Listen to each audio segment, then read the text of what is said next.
महापुरुष स्वामी विवेकानंद का जीवन परिचय बताते हैं। आगे बढ़ने से पहले अगर आपने हमारा चैनल सब्सक्राइब नहीं किया हो तो इसे प्लीज सब्सक्राइब कर लें। सब्सक्राइब करने के बाद आपको स्क्रीन पर बेल बटन दिखाई देगा।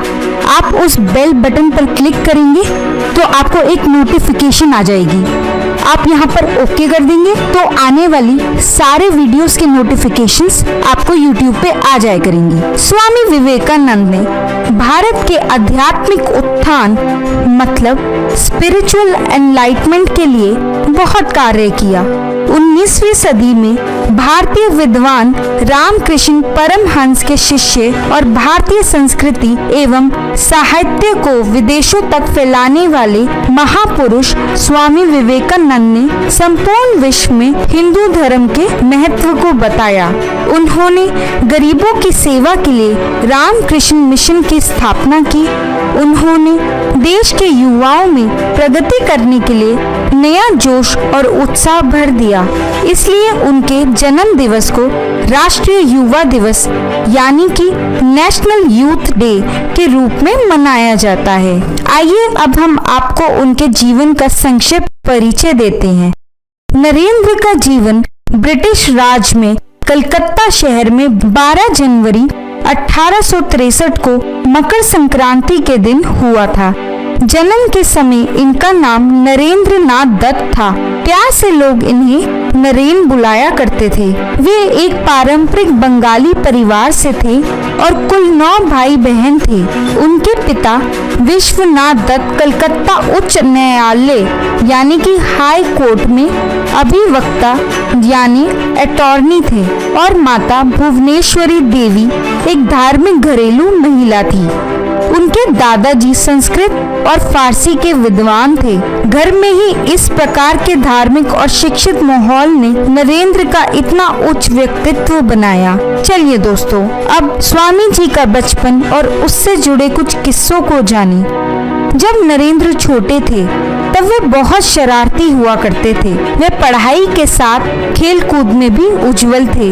उन्होंने संगीत में गायन और वाद्य यंत्रों को बजाने की शिक्षा ग्रहण की थी।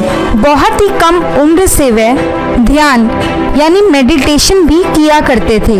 अपने बचपन में वे ईश्वर के अस्तित्व के संबंध में और विभिन्न रीति रिवाजों के बारे में और जातिवाद के बारे में प्रश्न किया करते थे और इनके सही या गलत होने के बारे में जिज्ञासु थे। बाल्यकाल से ही नरेंद्र के मन में सन्यासियों के प्रति बड़ी श्रद्धा थी। अगर उनसे कोई सन्यासी या कोई फकीर कुछ मांगता या किसी व्यक्ति को किसी वस्तु की आवश्यकता होती थी और अगर वो नरेंद्र के पास होती थी तो वह तुरंत ही उसे दे देते थे। सन 1871 में जब नरेंद्र 8 वर्ष के थे, उनका प्रवेश ईश्वर चंद्र विद्यासागर के मेट्रोपॉलिटन इंस्टीट्यूशन में करा दिया गया और सन 1877 तक उन्होंने यही शिक्षा प्राप्त की। सन 1877 से 1879 तक वह सह परिवार रायपुर में रहे और सन 1879 में वह पुनः कलकत्ता लौट आए। सन 1879 में नरेंद्र ने अपनी मैट्रिक की परीक्षा उत्तीर्ण की और कलकत्ता के प्रेसिडेंसी कॉलेज में प्रवेश लिया। 1 साल बाद उन्होंने कलकत्ता के स्कॉटिश चर्च कॉलेज में दाखिला लिया और फिलॉसफी पढ़ना प्रारंभ किया। यहाँ उन्होंने पश्चिमी तर्क, पश्चिमी फिलॉसफी और यूरोपियन देशों के इतिहास के बारे में ज्ञानार्जन किया। सन 1884 में नरेंद्र ने बैचलर ऑफ आर्ट की डिग्री प्राप्त कर ली थी। नरेंद्र की आश्चर्यजनक याददाश्त के कारण उन्हें कुछ लोग श्रुतिधरा भी कहते थे। नरेंद्र की बढ़ती उम्र के साथ उनका ज्ञान तो बढ़ ही रहा था, परंतु उनके तर्क भी प्रभावी होते जा रहे थे। उनके मन की ईश्वर के अस्तित्व की बात और भी गहराती गई और इसी ने उन्हें ब्रह्मा समाज से जोड़ा। परंतु उनकी प्रार्थनाओं के तरीके और भजन आदि ने निहित सार भी उनकी ईश्वर के प्रति जिज्ञासा को शांत नहीं कर पाया। सन 1881 में वे दक्षिणेश्वर के रामकृष्ण परमहंस से मिले। श्री रामकृष्ण परमहंस मां काली के मंदिर में पुजारी हुआ करते थे। जब नरेंद्र उनसे पहली बार मिले तो अपनी आदत और जिज्ञासावश उन्होंने रामकृष्ण परमहंस से भी पूछा कि क्या उन्होंने ईश्वर को देखा है। तो रामकृष्ण परमहंस ने उत्तर दिया कि हाँ, मैंने ईश्वर को देखा है और बिल्कुल वैसे ही जैसे मैं तुम्हें देख रहा हूँ। नरेंद्र को ऐसा उत्तर देने वाले वे प्रथम व्यक्ति थे और नरेंद्र उनकी बात की सच्चाई को महसूस भी कर पा रहे थे। उस समय वे पहली बार किसी व्यक्ति से इतना प्रभावित हुए थे। इसके पश्चात उन्होंने रामकृष्ण परमहंस से कई मुलाकातें की और अपनी जिज्ञासाओं को शांत करने में सक्षम इस व्यक्ति को अपना गुरु बना लिया। सन 1886 में रामकृष्ण परमहंस की मृत्यु हो गई। उन्होंने अपना उत्तराधिकारी नरेंद्र को बना दिया था। सन 1890 में नरेंद्र ने लंबी यात्राएं की। उन्होंने लगभग पूरे देश में भ्रमण किया। अपनी यात्राओं के दौरान वे वाराणसी, अयोध्या, आगरा, वृंदावन और अलवर आदि स्थानों पर गए और इसी दौरान उनका नामकरण हुआ स्वामी विवेकानंद के रूप में। ये नाम उन्हें खेतरी के महाराज ने दिया था। इस यात्रा के दौरान वे राजाओं के महल में भी रुके और गरीब लोगों के झोपड़ी में भी। इससे उन्हें भारत के विभिन्न क्षेत्रों और वहां निवास करने वाले लोगों के संबंध में पर्याप्त जानकारी मिली। उन्हें समाज में जात पात के नाम पर फैली तानाशाही के बारे में जानकारी मिली और इस सब से अंततः उन्हें ये समझ आया कि यदि उन्हें एक विकसित भारत का निर्माण करना है तो उन्हें इन बुराइयों को खत्म करना होगा। अपनी यात्रा के दौरान स्वामी विवेकानंद के साथ उनका करम कुंडल, उनका स्टाफ और 2 किताबें श्रीमद् भगवत गीता और दी इमिटेशन ऑफ क्रिस्ट हमेशा साथ रहती थी। इस भ्रमण के दौरान उन्होंने दीक्षा भी मांगी। सन 1893 में स्वामी विवेकानंद अमेरिका के शिकागो शहर पहुंचे। यहाँ संपूर्ण विश्व के धर्मों का सम्मेलन आयोजित किया गया था। इस सम्मेलन में एक स्थान पर सभी धर्म गुरुओं ने अपने अपने धर्म की पुस्तकें रखी थी। वहाँ हमारे देश के धर्म के वर्णन के लिए रखी गई एक छोटी सी किताब थी श्रीमद् भगवत गीता, जिसका कुछ लोग मजाक बना रहे थे। परंतु जैसे ही स्वामी विवेकानंद की बारी आई और उन्होंने अपना भाषण देने की शुरुआत की, वैसे ही सारा हॉल तालियों की आवाज से गूंज उठा, क्योंकि स्वामी विवेकानंद के द्वारा अपने भाषण की शुरुआत में कहे गए वे शब्द थे, मेरे अमेरिकी भाइयों और बहनों। इसके बाद उनके द्वारा किए गए धर्म के वर्णन से भी लोग अभिभूत हो गए और हमारी धार्मिक किताब श्रीमद् भगवत गीता का सभी ने लोहा माना। स्वामी विवेकानंद ने लगभग 2 सालों तक पूर्व एवं मध्य यूनाइटेड स्टेट्स में लेक्चर देने में व्यतीत किए, जिनमें मुख्य रूप से शिकागो, न्यूयॉर्क, डेट्रॉइट और बोस्टन शामिल हैं। सन 1894 में न्यूयॉर्क में उन्होंने वेदांत सोसाइटी की स्थापना की।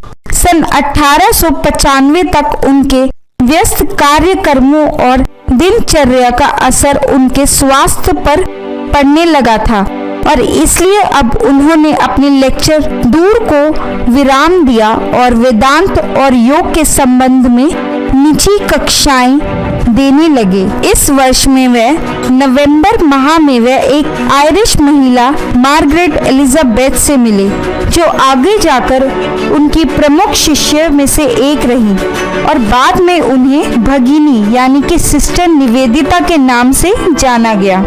सन 1896 में उन्हें ऑक्सफोर्ड यूनिवर्सिटी के मैक्स मुलर से मिले, जो एक इंडोलॉजिस्ट थे और पश्चिम में स्वामी विवेकानंद जी के गुरु रामकृष्ण परमहंस जी की जीवनी लिखने वाले प्रथम व्यक्ति थे। उनके ज्ञान और विद्वता को देखते हुए हार्वर्ड यूनिवर्सिटी और कोलंबिया यूनिवर्सिटी में अकादमिक पद यानी कि एकेडमिक पोस्ट का प्रस्ताव दिया गया, परंतु अपने मठवासी जीवन के बंधनों के कारण स्वामी जी ने ये प्रस्ताव ठुकरा दिया। पश्चिमी देशों की 4 सालों लंबी भ्रमण यात्रा के बाद सन 1897 में स्वामी विवेकानंद भारत लौट आए और अपनी यूरोप यात्रा के बाद स्वामी विवेकानंद हमारे देश के दक्षिणी क्षेत्र पनबन, रामेश्वरम, रामनंद, मदुरै, कुंभकोणम और मद्रास में भी अपने लेक्चर देने गए। वह अपने लेक्चर में हमेशा निम्न श्रेणी के लोगों के उत्थान की बात करते थे। इन सभी स्थानों पर सामान्य जनता और राजघरानों ने इनका उत्साहपूर्वक स्वागत किया। सन 1899 में अपने गिरते स्वास्थ्य के बावजूद स्वामी जी ने दूसरी बार अपने पश्चिम के दौरान एक निश्चय किया और इस बार उनके साथ उनके शिष्य भगिनी निवेदिता और स्वामी तुरायानंद जी थे। इस दौरान उन्होंने सैन फ्रांसिस्को और न्यूयॉर्क में वेदांत सोसाइटी की स्थापना की और कैलिफोर्निया में शांति आश्रम यानी कि पीस रिट्रीट को स्थापित किया। सन 1900 में वे धर्म सभा हेतु पेरिस चले गए। यहाँ उनके लेक्चर लिंगम की पूजा और श्रीमद् भगवत की सत्यता पर आधारित था। इस सभा के बाद भी वह उनके स्थानों पर गए और अंत में 9 दिसंबर 1900 को कलकत्ता वापस लौट आए और फिर बेलूर में स्थित बेलूर मठ गए। यहाँ उनसे मिलने वाले में जनसाधारण जनता से लेकर राजा और राजनीतिक नेता भी शामिल थे। 4 जुलाई 1902 अपनी मृत्यु के दिन वह प्रातः जल्दी ही उठ गए थे।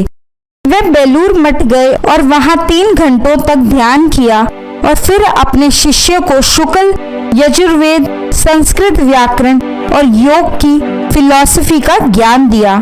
शाम को 7 बजे वे अपने कमरे में गए और किसी को भी डिस्टर्ब करने से मना कर दिया। रात 9:10 में ध्यान के दौरान उनकी मृत्यु हो गई।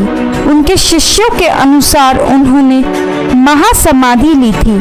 उनका अंतिम संस्कार गंगा नदी के तट पर किया गया। स्वामी विवेकानंद की सीखें और फिलॉसफी कुछ इस प्रकार से है। स्वामी विवेकानंद जी के विचारों में राष्ट्रीयता हमेशा सम्मिलित रही। वे हमेशा देश और देशवासियों के विकास और उत्थान के लिए कार्यरत रहे।